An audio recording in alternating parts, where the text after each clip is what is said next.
नमस्कार दोस्तों, स्वागत है आपका हमारी YouTube की नंबर 1 कहानियों में जो आपको दिल की धड़कन तेज कर देगी।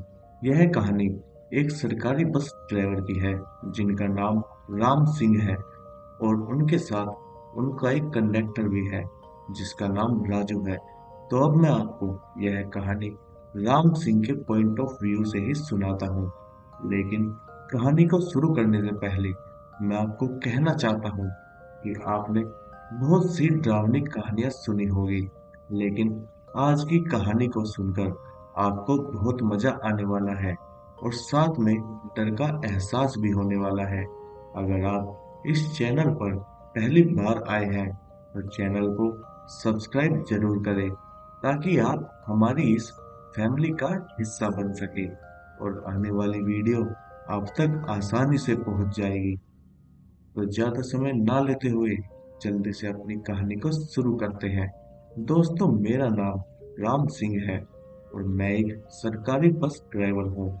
मुझे बस चलाते हुए लगभग 20 साल से ज्यादा हो गए हैं और इन 20 साल में मुझे बस चलाने का काफी अच्छा अनुभव हो गया है।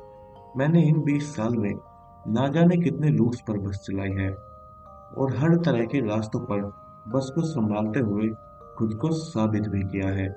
मेरे साथ एक कंडक्टर भी है जिसका नाम राजू है। राजू एक होशियार और ईमानदार इंसान है। मैं पहले किसी और रूट पर बस चलाता था, लेकिन इस बार मेरा ट्रांसफर उत्तर प्रदेश के एक नए रूट पर हुआ। यह नया रूट कुछ खास था। मुझे अब लखनऊ से होते हुए एक गांव की ओर बस ले जानी थी। उस गांव का नाम कुशनपुर था और दिन के वक्त भी उस तरफ जाने वाली सड़क काफी अलग नजर आती थी।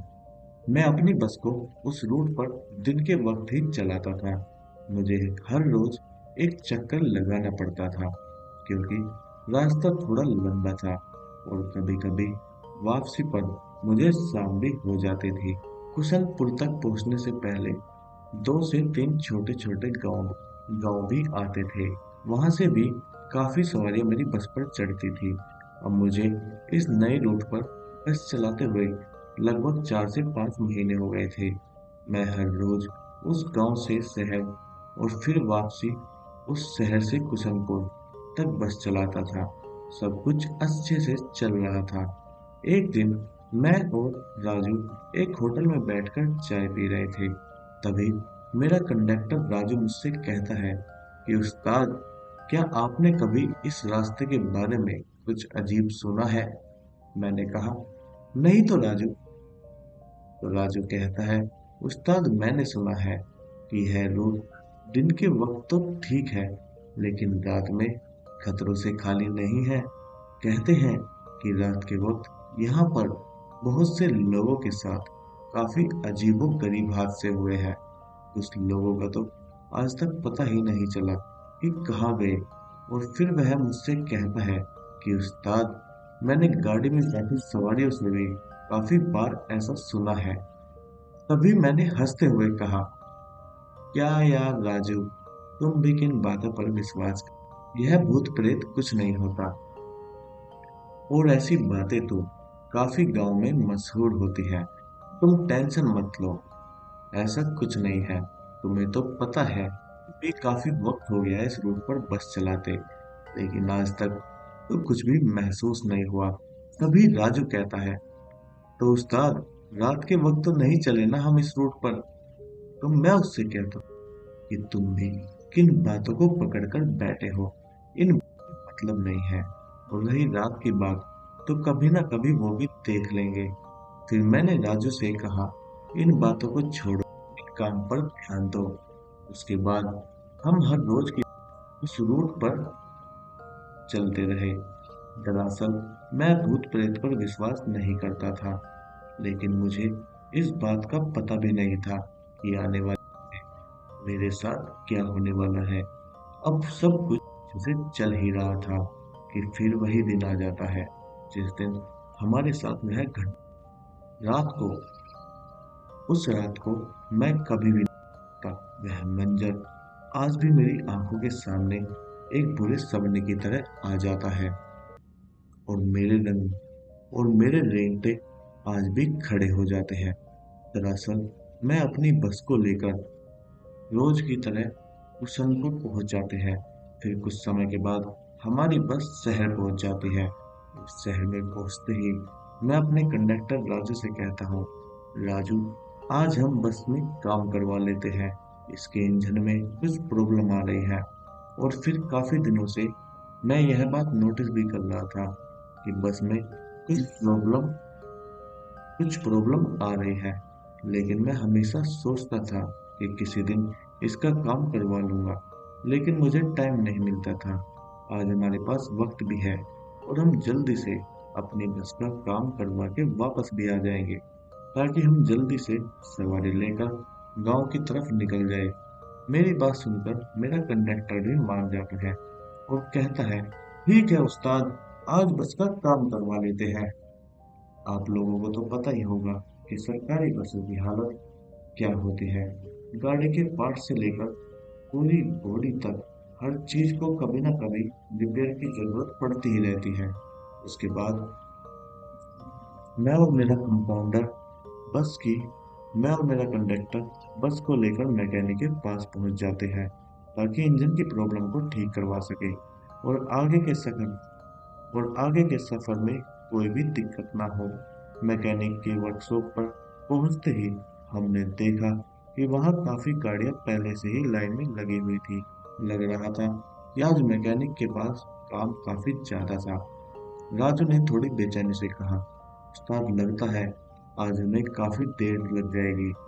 मैंने उसे तसल्ली देते हुए कहा, कोई बात नहीं राजू, बस का काम जरूरी है, वरना कल हमें और ज्यादा दिक्कत हो सकती है।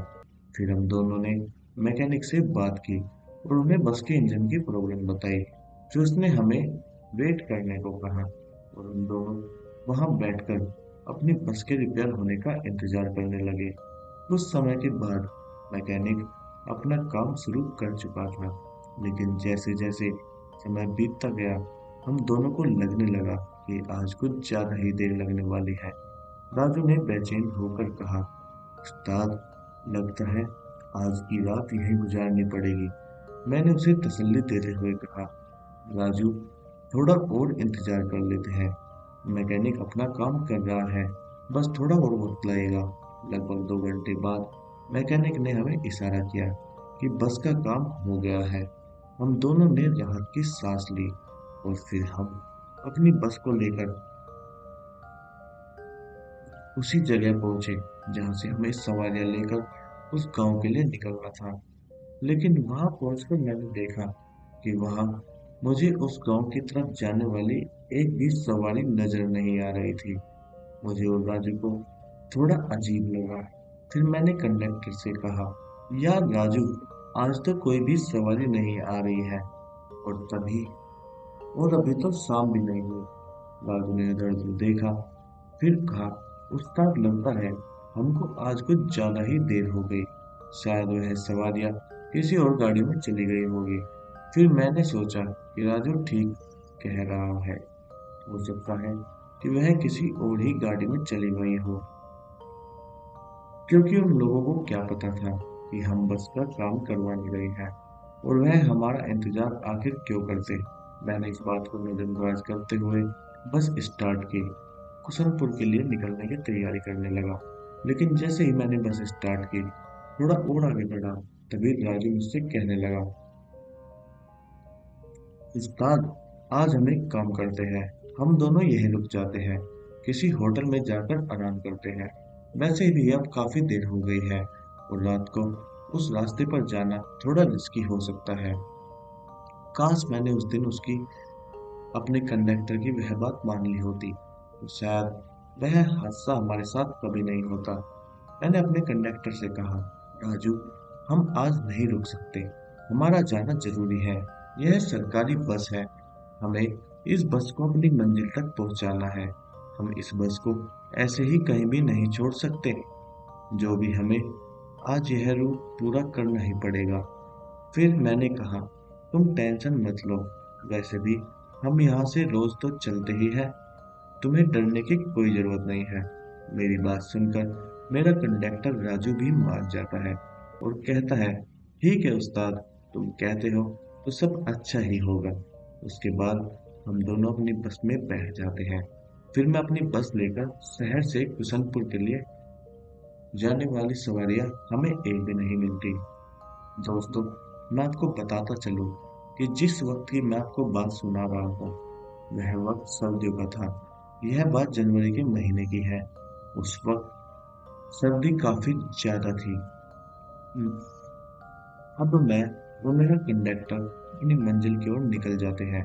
हम लगभग दिन के 5 बजे के करीब वहां से निकल जाते हैं। फिर मेरा कंडक्टर मेरे साथ मेरे केबिन में बैठ जाता है। फिर हम रास्ते में थोड़ी बहुत बातें करते हैं। और जैसे ही हम गांव की ओर बढ़ रहे थे, मैंने देखा सड़क के किनारे दो आदमी खड़े हैं जो हमसे लिफ्ट मांग रहे थे। मैंने राजू से पूछा, राजू, यह लोग इस वक्त कहाँ जा रहे होंगे? यह हमसे लिफ्ट क्यों मांग रहे हैं? क्या बोलते हो, बस रोक कर इन्हें लिफ्ट दे दी जाए या नहीं? राजू ने थोड़ी देर सोचा और कहा, उस्ताद, अभी तो रात भी नहीं हुई है तो कोई बात नहीं, चढ़ा लेते हैं। कम से कम हम दोनों के अलावा यहाँ भी हम दोनों के अलावा यह भी होंगे बस में। उसकी बात सुनकर मैंने मुस्कुराते हुए कहा, क्या यार राजू, तुम अभी भी रात को लेकर डरे हुए हो? कुछ नहीं होगा। लेकिन तभी राजू ने बेचैन होकर कहा, उस्ताद, आज मुझे कुछ अजीब लग रहा है। ऐसा एहसास मैंने पहले कभी नहीं किया। फिर मैंने उसे हिम्मत देते हुए कहा, तुम चिंता मत करो, कुछ नहीं होगा, सब ठीक होगा, तुम देखना। फिर मैंने बस रोकी। उन दोनों आदमियों को लिफ्ट दे दी। वह अब दोनों आदमी पीछे सीट पर जाकर बैठ गए। फिर हमने अपनी बस को आगे बढ़ा लिया। अब रात पूरी तरह से ढल चुकी थी और अंधेरा गहराने लगा था।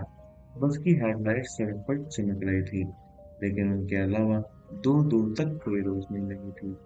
चारों तरफ घना जंगल था और अब और भी डरावना लगने लगा था। हमारी बस उस सुनसान सड़क पर आगे बढ़ रही थी और रात की सर्द हवा के साथ साथ एक अजीब सा सन्नाटा भी माहौल छाया गया था। सड़क पर कोई गाड़ी न थी, कोई पैदल चलने वाला न था और किसी जानवर की कोई आवाज। सब कुछ जैसे थम सा गया था। रास्ता जैसे जैसे आगे बढ़ता जा रहा था, अंधेरा और भी गहरा होता जा रहा था। चारों तरफ सिर्फ हमारी बस की हेडलाइट की रोशनी थी, जो सड़क को थोड़ा बहुत दिखा रही थी। सड़क के दोनों ओर घना जंगल खामोशी से खड़ा था, जैसे ही वह हमारी हर हरकत को देख रहा हो। अब कुछ देर बस चलाने के बाद मैंने देखा कि सड़क के किनारे तीन लोग खड़े हैं, एक आदमी और एक औरत और उनके साथ एक छोटी सी लड़की, जिसकी उम्र लगभग 5 से 7 साल के बीच होगी। वह तीनों हमारी तरफ इशारा कर रहे थे, जैसे लिफ्ट मांग रहे हो। उनकी हालत देखकर ऐसा लग रहा था कि उन्हें मदद की जरूरत है।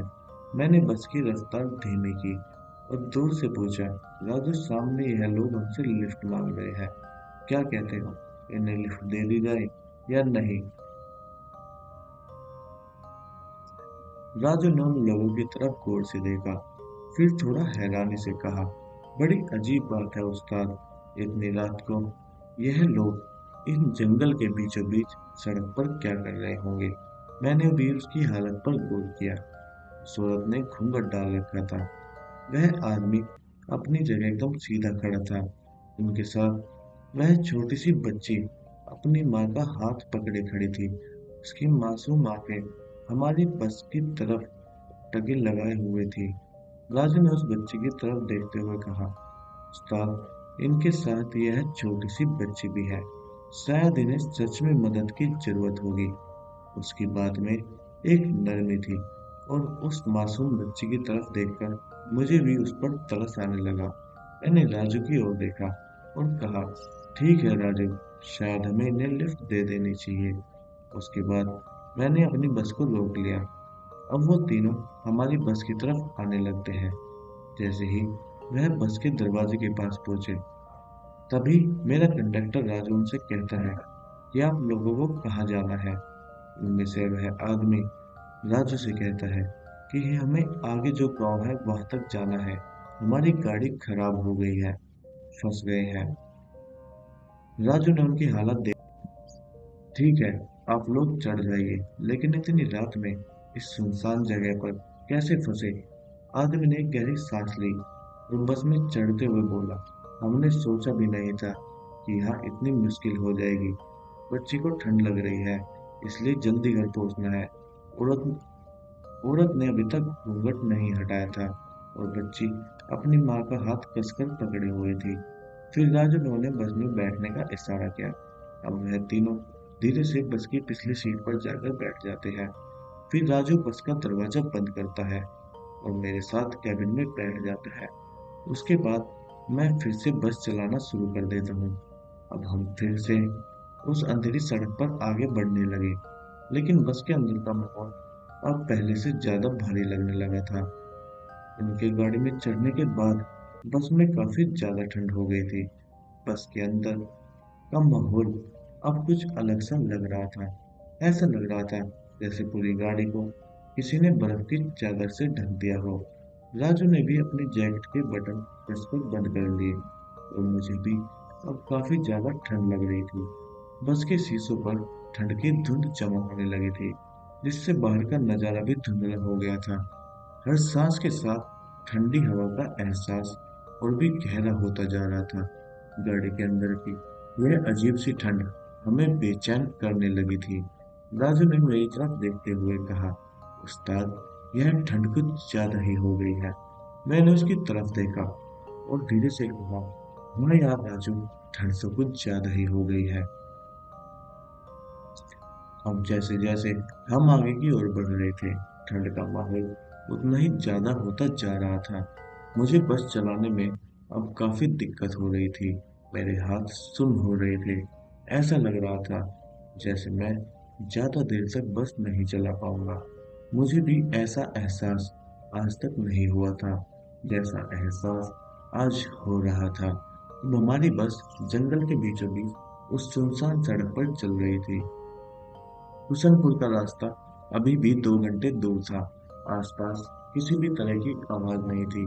सिर्फ हमारी गाड़ी के इंजन की गड़गड़ाहट और टायरों की हल्की आवाज सुनाई दे रही थी, जो उस गहरी रात के सन्नाटे को तोड़ने की कोशिश कर रहे थे। रास्ते के दोनों ओर सिर्फ घना जंगल और पेड़ों के साए दिखाई दे रहे थे, मानो वह हमारी गाड़ी के साथ चलते हुए हमें देख रहे हों। अब जैसे ही हम कुछ आगे बढ़े, अचानक से बस के अंदर की लाइटें टिमटिमाने लगी। मैंने और राजू ने एक दूसरे की तरफ देखा और हमें समझ में नहीं आ रहा था कि यह क्या हो रहा है। तभी अचानक बस को जोर जोर से झटके लगने लगे। ऐसा लग रहा था जैसे कोई बस को पीछे से धक्का दे रहा हो। अभी मैं कुछ समझ पाता उससे पहले ही हमारी बस सड़क के बीचों बीच रुक गई। फिर हमारी बस की हेडलाइट भी ऑफ हो गई, जिसकी वजह से अब हम बस के सामने की तरफ कुछ भी नहीं दिखाई दे रहा था। बस में अब अंधेरा इतना ज्यादा हो गया था कि मैं और मेरा कंडक्टर राजू एक दूसरे को भी नहीं देख पा रहे थे। उसके बाद राजू ने अपनी जेब से मोबाइल निकाला और उसकी फ्लैश लाइट ऑन की और उसने वो फोन मेरी तरफ किया। अब राजू ने डर के मारे मेरी तरफ देखा और बोला, उस्ताद, यह सब क्या हो रहा है?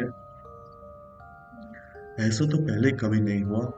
मैंने भी घबराहट में उसे देखा, लेकिन खुद को संभालते हुए कहा, शायद बस में कोई तकनीकी खराबी आ गई है, जिसकी वजह से यह सब हुआ। लेकिन हैरानी की बात तो यह है राजू कि आज ही तो हमने बस के इंजन का काम कराया था और अच्छे से बस की सर्विस करवाई थी। फिर यह सब कैसे हो गया? कुछ समझ नहीं आ रहा है। लेकिन तुम चिंता मत करो, मैं देखता हूँ कि आखिर बस में क्या समस्या हुई है। ऐसा कहकर मैं अपनी सीट के पीछे से एक बैग निकालता हूँ जो मेरा होता है। उसमें एक टॉर्च होती है जिसमें मैं जिसे मैं हमेशा साथ रखता हूँ, ताकि कभी भी उसकी जरूरत पड़ी तो काम आ जाए। और शायद आज मुझे उसकी जरूरत है। फिर से मैं उस टॉर्च लाइट को ऑन करता हूँ और अपनी बस से बाहर जाने की कोशिश करता हूँ। अब मैं जैसे ही बस से बाहर जाने की कोशिश करता हूँ, तभी मेरा कंडक्टर राजू मुझसे कहता है, उस्ताद बाहर मत जाओ। तो मैं उससे कहता हूँ, क्यों राजू, तुम ऐसा क्यों बोल रहे हो? तो वो मुझसे कहता है, उस्ताद, इस सुनसान सड़क पर बाहर निकलना खतरे से खाली नहीं है। जो भी आज तक मैंने इन रास्तों के बारे में सुना है, उसमें सारे हादसे रात के वक्त ही हुए हैं। इसलिए उस्ताद, आपको मना कर रहा हूँ। आपकी बात सुनकर उसकी बात सुनकर मैं उससे कहता हूँ, राजू यार, तुम फिर से वही बात पकड़ कर बैठे हो। कुछ नहीं होगा। और अगर मैं बाहर नहीं गया तो हमारी पूरी रात इसी सड़क पर बितानी पड़ेगी। और तुम्हें तो पता है, इस सड़क पर रात बिताना कोई आसान बात नहीं है। ठंड इतनी है कि कुछ ही मिनटों में हमारे जिस्म का खून जम जाएगा और शायद हमें जान से भी हाथ धोना पड़े। फिर मैं राजू से कहता हूँ, तुम भी मेरे साथ बाहर चलो। हम दोनों देखते हैं कि आखिर बस में क्या खराबी आ गई। मेरी बात सुनकर राजू भी मेरे साथ बस से बाहर आ जाता है। बस के बाहर आते ही मैंने देखा कि चारों ओर एक अजीब सा सन्नाटा पसरा हुआ है, लेकिन मैंने किसी चीज पर ज्यादा ध्यान नहीं दिया और इंजन का मुआयना करने का सोचा। फिर मैंने इंजन का बोनेट खोला और अपनी टॉर्च की रोशनी से उसकी जांच करने लगा, लेकिन मुझे खास समस्या नजर नहीं आई। फिर मैंने टायरों की ओर देखा तो मुझे कुछ भी गड़बड़ नहीं लगी, लेकिन फिर भी वह झटके और बस का यूं बीच में सड़क में रुक जाना मुझे अजीब लगा। मैं इस सोच में डूबा था कि आखिर यह सब कैसे हुआ। अभी तो मैं ये सोच ही रहा था कि तभी मुझे पीछे से किसी आदमी की आवाज आई। वह आदमी मुझसे कहता है, उस्ताद जी, क्या हो गया? आपने बीच में बस को क्यों रोक दिया? दोस्तों, मैं आपको बताता चलूं कि यह आदमी वह था जो अपने साथी के साथ हमारी बस में शहर से थोड़ा आगे से बैठा था। वह बस के बाहर आकर हमसे पूछ रहा था कि क्या हुआ है, आपने बस को क्यों रोका है। पहले तो मेरा कंडक्टर उसकी आवाज सुनकर अचानक से चौंक गए, लेकिन फिर मैं उससे कहता हूँ, भाई साहब, बस में कुछ खराबी आ गई है जिसकी वजह से बस रुक गई है और हम लोग देख रहे हैं आखिर क्या समस्या हुई है। मेरी बात सुन वो आदमी मुझसे कहता है, क्या मैं आपकी कुछ मदद कर सकता हूँ? तो मैं उससे कहता हूँ, आप क्या मदद करेंगे हमारी? शायद बस में कोई तकनीकी खराबी आ गई है, लेकिन हमें समझ नहीं आ रही कि आखिर हुआ क्या है। तो वह आदमी मुझसे कहता है, मैं एक मैकेनिकल इंजीनियर हूँ और शायद मैं आपकी कुछ मदद कर सकता हूँ। फिर वह आदमी दोबारा से इंजन को चेक करता है और कुछ वक्त बाद मुझसे कहता है कि अब आप बस को स्टार्ट करके देखो। उसकी बात सुनकर मैं बस में चढ़ जाता हूँ और बस स्टार्ट करने की कोशिश करता हूँ, लेकिन बस एक हल्की सी खड़खड़ाहट करती है और फिर बंद हो जाती है।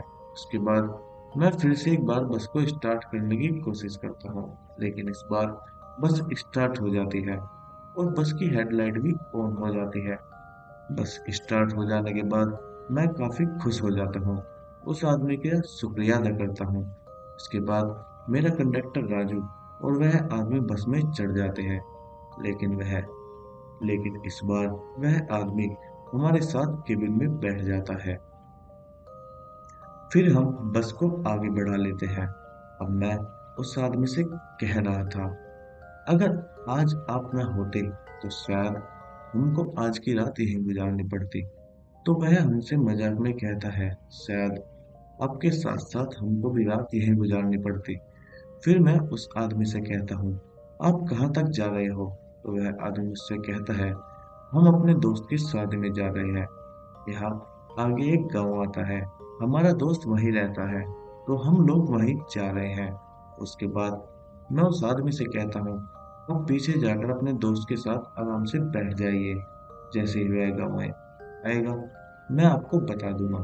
मेरी बात सुनकर वह आदमी मुझसे कहता है कि मेरा साथी तो पीछे सीट पर आराम कर रहा है और मैं भी उसके साथ बैठकर वहीं आराम कर रहा था, लेकिन बस को अचानक से रुकता देख मेरी नींद टूट गई। फिर मैं जाग गया। वैसे भी मैं काफी देर से आराम करके थक गया हूँ। तो सोचा क्यों ना आप लोगों के साथ आगे केबिन में बैठकर बातें कर ली जाए। फिर वह आदमी हमारे साथ हमारे केबिन में ही रहा और हम तीनों बातें करने लगे। जिस गांव में उस आदमी को जाना था, वह गांव अभी 7-8 किलोमीटर की दूरी पर था। हमें लग रहा था कि सब कुछ नॉर्मल हो गया है, लेकिन शायद इस बात का पता नहीं था कि आगे चलकर हमारे साथ जो होने वाला है, उसका शायद हमने कभी कल्पना भी नहीं की थी।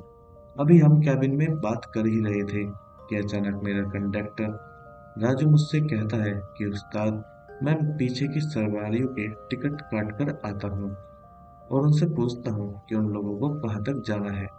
दोस्तों आपके दोस्तों आपको बताता चलूं कि मेरा कंडक्टर उन 3 सवारियों की बात कर रहा है जिनको हमने थोड़ी देर पहले अपनी बस में लिफ्ट दी थी, जिनमें एक आदमी, एक वो घूंघट वाली औरत थी और एक वो छोटी बच्ची जो बस के आखिरी सीट पर जाकर बैठे थे। उसके बाद मेरा कंडक्टर राजू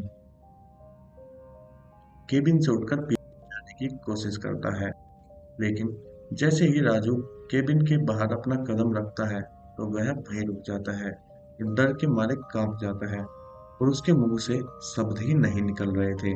ऐसा लग रहा था जैसे वह कुछ बोलने की कोशिश तो कर रहा है, लेकिन बोल नहीं पा रहा। उसको ऐसा देखकर मैं भी परेशान हो जाता हूँ। मेरे बार बार पूछने पर भी वह एक मूर्ति की तरह खड़ा होकर बस के पीछे की तरफ देखता रहता है। अब मेरे साथ वाला आदमी भी कंडक्टर से पूछता है, भाई साहब आपको क्या हो गया है, आप कुछ बोल क्यों नहीं रहे।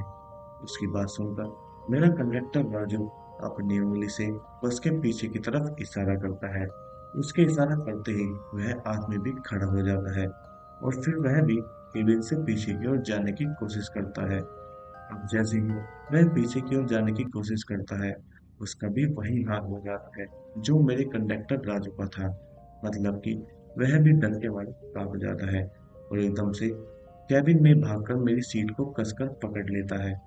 उसको ऐसा करते देख मैंने पूछा, भाई साहब आखिर ऐसा क्या देख लिया आप दोनों ने, जो आप दोनों डर के मारे कांप रहे हो। लेकिन मेरे बार बार पूछने पर भी उस आदमी ने कोई जवाब नहीं दिया। उन दोनों की ऐसी हालत देखकर मैं भी थोड़ा घबरा जाता हूँ और सोचता हूँ कि आखिर ऐसा इन्होंने क्या देख लिया जो इन दोनों की ऐसी हालत हो गई है। अब मैं उन दोनों से कहता हूँ कि आप लोग मेरे बार बार पूछने पर भी कुछ बोल क्यों नहीं रहे हो। तो कोई बात नहीं, मैं खुद ही बस को साइड में रोककर देख लेता हूँ कि आखिर ऐसा क्या है पीछे जिसे देखकर आप लोगों की यह हालत हो गई है। मैंने अभी ऐसा बोला ही था कि राजू थोड़ी हिम्मत करके मुझसे कहता है, उस्ताद ऐसी गलती भूल कर भी मत करना। अगर आप बस को रोक दोगे तो शायद हम तीनों इसी वक्त मारे जाएंगे। हो सकता है कि बस चलते रहने से भी हम बच ना सके, लेकिन कुछ मिनट तक हमारी जिंदगी बच जाएगी। फिर मैं राजू से कहता हूँ कि आखिर बताओगे कि हुआ क्या है। राजू डर के मारे हकलाता हुआ मुझसे कहता है, उस्ताद पीछे जो 3 आदमी हैं वह इंसान नहीं है। यह बात सुनकर मैं राजू से कहता हूँ कि तुम पागल हो गए हो, इंसान नहीं है तो कौन है। मेरे ऐसा पूछते ही मेरी सीट को कसकर जिस आदमी ने पकड़ा हुआ था, जो हमारे साथ केबिन में बैठा हुआ था, वह आदमी भी डर के मारे मुझसे कहता है, भाई साहब आपका कंडक्टर ठीक बोल रहा है, वह तीनों इंसान नहीं है बल्कि कोई प्रेत है। उसकी यह बात सुनकर मैं बहुत ज्यादा डर गया था। मेरे दिल की धड़कन तेज हो गई थी। फिर मैंने कंडक्टर राजू से पूछा फिर मेरे कंडक्टर राजू ने मुझे कहा, उस्ताद जैसे ही मैं पीछे की ओर टिकट काटने जा रहा था, मैंने देखा उन तीनों सवारियों का रूप बदल चुका था। वह तीनों इतने भयानक लग रहे थे, उन्हें देखकर मेरी रूह कांप उठी और मैं थर थर कांपने लग गया। वह आदमी जो पहले एक सामान्य सा इंसान लग रहा था, अब एक भूतिया आकृति में बदल चुका था। उसका पूरा शरीर झलक काला हो चुका था। ऐसा लग रहा था जैसे वह किसी आग में झुलसकर निकला हो। उसकी आंखें पूरी तरह से सफेद हो गई थी, जैसे उसमें कोई अजीब सी आत्मा समा गई हो। और जो औरत उस आदमी के साथ हमारी बस में चढ़ी थी, उस औरत ने अपना घूंघट उठा लिया था। उसके लंबे डरावने बाल हवा में लहराते हुए खौफनाक माहौल बना रहे थे। वह औरत उस आदमी से भी ज्यादा भयानक नजर आ रही थी। उस्ताद, उसकी आंखें तो थी ही नहीं, आंखों की जगह खुले गड्ढे नजर आ रहे थे और उसका चेहरा पूरी तरह से कटा फटा और विकृत दिखाई दे रहा था। उसके हाथों से नाखून बेहद लंबे थे और तीखे थे। उसकी बड़े बड़े दांतों की धारें जो होठों से बाहर झांक रही थी, उन पर भी खून लगा हुआ था। उस्ताद, इतना ही नहीं, और भी सुनिए। वो जो छोटी मासूम दिखने वाली बच्ची थी ना, जिसे देखकर हम दोनों का दिल पिघल गया था, वह भी अब एक छोटे से प्रेत के रूप में बदल चुकी है। वह तीनों मिलकर एक आदमी को नोच नोच कर खा रहे हैं। उस्ताद, यह वही आदमी है जो इन भाई साहब के साथ हमारी बस में चढ़ा था। उस आदमी का सीना पूरी तरह से फट चुका था। उसके शरीर के अंगों को वह औरत जो अब एक चुड़ैल बन चुकी थी, वो आदमी, दोनों मिलकर खा रहे थे। वो छोटी सी लड़की जो अब एक छोटे से प्रेत में बदल चुकी थी, वह आदमी का गला फाड़कर उसका खून पी रही थी। उस्ताद, ऐसा डरावना नजारा देखकर किसी की भी रूह कांप जाएगी। मैं खुद को संभाल नहीं पा रहा हूँ और डर के मारे कांप रहा हूँ। और इतना तो मुझे पता है कि आज हम सब खत्म है। अगर आपने बस को रोक दिया तो उन तीनों को पता चल जाएगा कि हमें उनकी सच्चाई का पता लग चुका है। फिर वह हमें उसी वक्त मार डालेंगे। राजू की यह बातें सुनकर मेरी हालत खराब हो जाती है।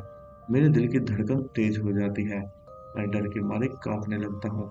इतनी ठंड में भी मेरे माथे पर पसीना आ जाता है। मुझे समझ नहीं आ रहा था कि आखिर बचे तो बचे कैसे। तभी हमारे साथ बैठा आदमी अचानक फूट फूट कर रोने लगता है। राज उससे पूछता है, भाई साहब, आपको अचानक क्या हो गया? वह आदमी कहता है, जिसे उन तीनों प्रेतों ने मार डाला, वह मेरा करीबी दोस्त था और मैं उसे बचा नहीं पाया। अब हमारी बारी आने वाली है। उसकी बातें सुनकर मैंने उसे थोड़ी हिम्मत देते हुए बोला, अभी रोने का वक्त नहीं है। हमें अपनी जान बचाने के लिए कुछ तो करना पड़ेगा। अभी वो प्रेत उस आदमी को खाने में व्यस्त है। हमें जो भी करना होगा अभी करना होगा। फिर मैं सोचने लगता हूँ कि आखिर क्या किया जाए, लेकिन डर के मारे हमारा दिमाग काम नहीं कर रहा था। तभी अचानक से बस के पीछे से हमें एक चीख सुनाई दी। उस चीख को सुनकर हम सब अब और भी ज्यादा घबरा जाते हैं, लेकिन हमने उस चीख को नजरअंदाज किया, क्योंकि हमें पता था यह उन प्रेतों का ही कोई जाल होगा जिसमें वह हमें फंसाना चाहते हैं। हमें इस बात का पता था कि वह चाहते हैं कि हम उनकी चीख को सुनकर पीछे की तरफ जाएं और वह हमें आराम से मारकर खा जाए। अब बस में ज्यादा देर तक रहना खतरे से खाली नहीं था। ऐसा लग रहा था कि हम तीनों अपनी मौत का इंतजार कर रहे हैं। अब कुछ देर बाद एक छोटी लड़की रोने की आवाज आती है।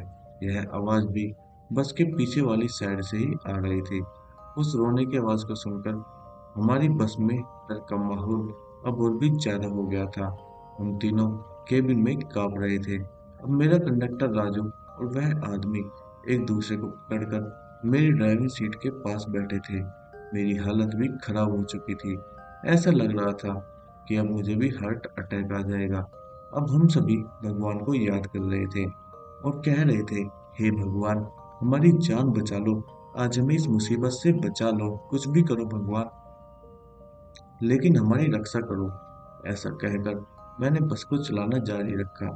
थोड़ी देर बाद मुझे सड़क के किनारे कुछ जलता हुआ दिखाई दिया। दूर से वह आग की तरह लग रहा था। मैंने सोचा, यह हमारी आखिरी उम्मीद हो सकती है। मैंने कंडक्टर को मैंने अपने कंडक्टर राजू को और उस आदमी को भी उस आग के बारे में बताया। उन दोनों को भी अपनी जिंदगी के बचने की थोड़ी उम्मीद लगने लगी। अब मैं अपनी बस को उस जगह तक जल्दी पहुंचाना चाहता था ताकि हमें कोई मदद मिल सके। हमने बस को थोड़ी तेजी से उस दिशा में बढ़ाना शुरू किया, लेकिन लेकिन मन में डर अब भी बरकरार था कि यह भी कोई छलावा ना हो। अब हमें जैसे ही उस आग की तरफ जाने की कोशिश करते हैं कि तभी हमें फिर अपनी बस के पीछे से किसी के चलने की आवाज आती है। ऐसा लग रहा था कि वह तीनों प्रेत वो हमारे केबिन की तरफ आ रहे हैं। अब जैसे ही हमें उन्हें हमें उनके कदमों की आवाज सुनाई देने लगती है, हमारे दिल की धड़कनें काफी ज्यादा तेज हो जाती है। हमें ऐसा लग रहा था कि हमारा दिल अब भी बाहर निकल जाएगा, लेकिन मैंने हिम्मत करके उन दोनों से कहा कि हम लोग अब आग के करीब पहुंचने वाले हैं। तुम लोगों को थोड़ा हिम्मत करके काम लेना होगा। अगर जिंदगी चाहते हो तो हिम्मत रखनी पड़ेगी। फिर मैं उन दोनों से कहता हूँ, ध्यान से मेरी बात सुनो। मैं अपनी बस की खिड़की को खोलकर रखता हूँ। जैसे ही हम आग के पास पहुंचेंगे, मैं खिड़की से बाहर कूद जाऊंगा। तुम लोग भी मेरे पीछे कूद जाना, और कूदने के बाद जितनी जल्दी हो सके उस आग के पास पहुंच जाना। ध्यान रहे, जितनी जल्दी हो सके उतना जल्दी आग के पास पहुंचने की कोशिश करना। अगर हम में से कोई भी आग के पास पहुंच नहीं पाया, तो फिर याद रखना, जो हाल हमारी बस में उस आदमी का हुआ, वही हाल हमारा होगा। फिर हमें उन प्रेतों से कोई नहीं बचा सकता। फिर मैं उनसे कहता हूँ कि मुझे यह भी पता है कि बस से कूदने के बाद हमें काफी ज्यादा चोट भी लग सकती है, लेकिन अपनी जिंदगी के लिए इतना जो इतना जोखिम तो हम ले ही सकते हैं। मेरी बात सुनकर वह दोनों मान जाते हैं। अब मैं अपनी बस की खिड़की खोल लेता हूँ, लेकिन कूदने से पहले अपनी बस की गति को थोड़ा धीमा कर लेता हूँ। ज्यादा धीमा भी नहीं कर सकता था, क्योंकि फिर उन प्रेतों को हम पर शक हो जाता। अब जैसे ही मैं उस आग के थोड़ा नजदीक पहुंचता हूँ, बस से कूद जाता हूँ। कूदने के बाद मैं सड़क पर थोड़ा सा आगे की ओर घिस जाता हूँ, जिसकी वजह से मुझे बाजू में थोड़ी चोट लग जाती है, लेकिन मैं खुद को संभालते हुए उस आग की तरफ भाग जाता हूँ।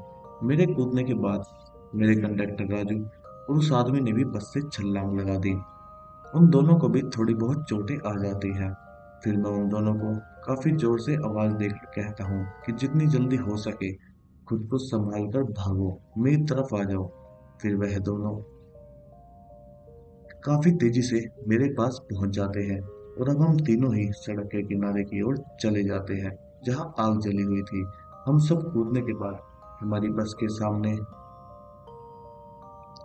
हम सब कूदने के बाद हमारी बस सड़क के सामने की ओर एक पेड़ के साथ टकरा जाती है। बस के टकराते ही अंदर से काफी भयानक चीखें हमें सुनाई देती है। वह चीखें इतनी भयानक होती है कि उनको सुनकर किसी का भी दिल बैठ जाए। जब हम उस आग के पास जाते हैं, तो एक आदमी दिखाई देता है, जिसकी वेशभूषा से लग रहा था कि वह कोई अघोरी है, जो आग के पास बैठकर मंत्र उच्चारण कर रहे थे। उनके चारों तरफ कुछ जानवरों की हड्डी और राख बिखरी हुई थी। उनके शरीर पर राख मली हुई थी, और उनके सामने एक इंसानी खोपड़ी भी रखी हुई थी। उनका चेहरा अंधेरे में भी चमक रहा था, मानो उनके पास कोई अलौकिक शक्ति हो।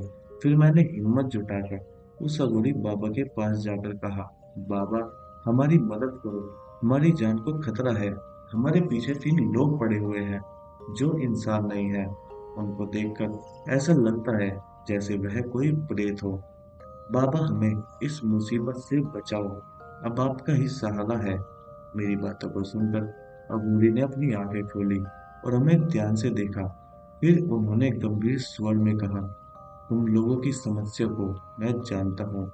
यह 3 प्रेत आत्माएं हैं, जो इस इलाके में काफी लंबे समय से भटक रही हैं, और आज वह तुम्हारी बस में चढ़ गई है। लेकिन तुम घबराओ मत, मैं उनकी मुक्ति का उपाय करूंगा। फिर अघोरी बाबा ने अपने पास रखी एक छोटी सी पोतली से कुछ भभूत निकाली, और मंत्रों का उच्चारण करते हुए उस भभूत को हमारी बस की तरफ फेंका। उसके बाद अघोरी ने एक लकीर को हमारी तरफ हमारे चारों तरफ खींच दिया, और फिर हमें आदेश दिया कि हम उस लकीर से बने घेरे में ही रहे। फिर उन्होंने हमें कहा कि चाहे कुछ भी हो जाए, इस घेरे से बाहर अपने कदम मत रखना। उसके बाद वह अघोरी बस के पास जाने की कोशिश करता है, लेकिन जाते जाते हमसे फिर से कहता है कि चाहे कुछ भी हो जाए, गलती से भी इस घेरे से बाहर मत आना। अगर तुम लोगों में से किसी ने भी इस घेरे को पार कर लिया, फिर मैं भी उस आदमी की कोई मदद नहीं कर सकूंगा। उसका ऐसा कहने के बाद वह अघोरी बस की तरफ चला जाता है।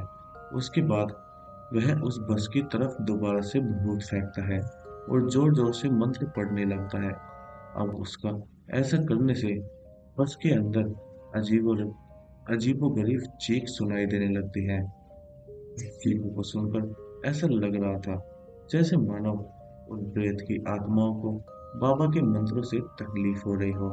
अचानक से काफी तेज हवा चलने लगती है और उस हवा की वजह से हम लोग हम लोगों को काफी तेज धक्के लग रहे थे, लेकिन हम लोगों ने खुद को संभाल रखा था।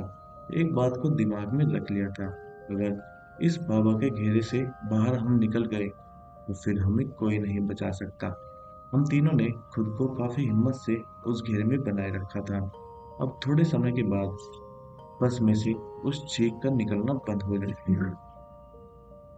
फिर धीरे धीरे वह तेज हवाएं भी बंद हो जाती है। अब अघोरी बाबा ने अपने मंत्र उच्चारण बंद कर दिए थे। फिर कुछ वक्त बाद वह अघोरी हमारे पास आता है और हमसे कहता है कि अब तुम लोगों को डरने की कोई जरूरत नहीं है। वह प्रेत आत्माएं मुक्त हो चुकी है। अब तुम सब सुरक्षित हो। फिर हम सब ने उन अघोरी बाबा का धन्यवाद किया। उसके बाद हम उस घेरे से बाहर आ जाते हैं। फिर मैं उस अघोरी बाबा से कहता हूँ कि बाबा, आज आपकी वजह से हम सब बच पाए हैं। अगर आप हम लोगों की मदद ना करते तो शायद वह प्रेत आए वह प्रेत आत्माएं हमें मारकर खा जाती। मेरी बात सुनकर वह अघोरी मुझसे कहता है कि मरने वाले से बचाने वाला बड़ा होता है और तुम सब पर महादेव का आशीर्वाद था जो मैं तुमको यहाँ पर दिखा। तुमको मैंने नहीं बल्कि महादेव ने बचाया है।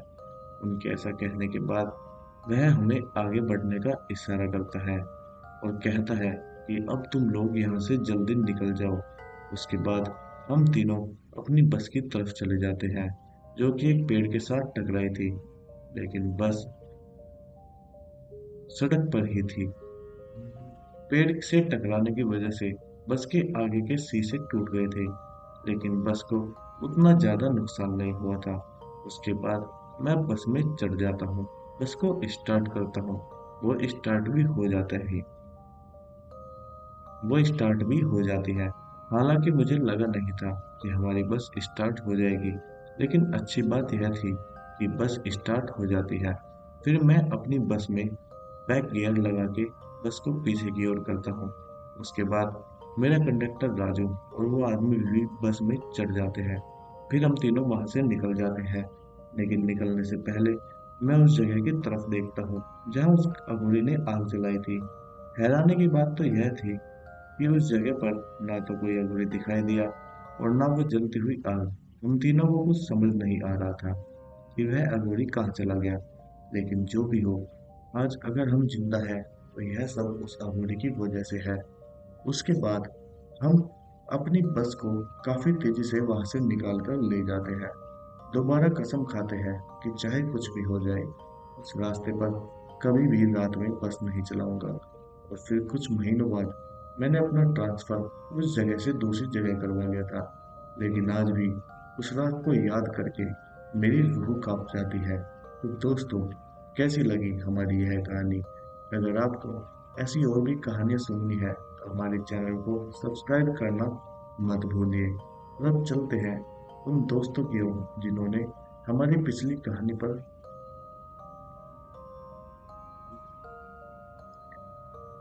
तो चलिए अब अलविदा लेता हूँ दोस्तों।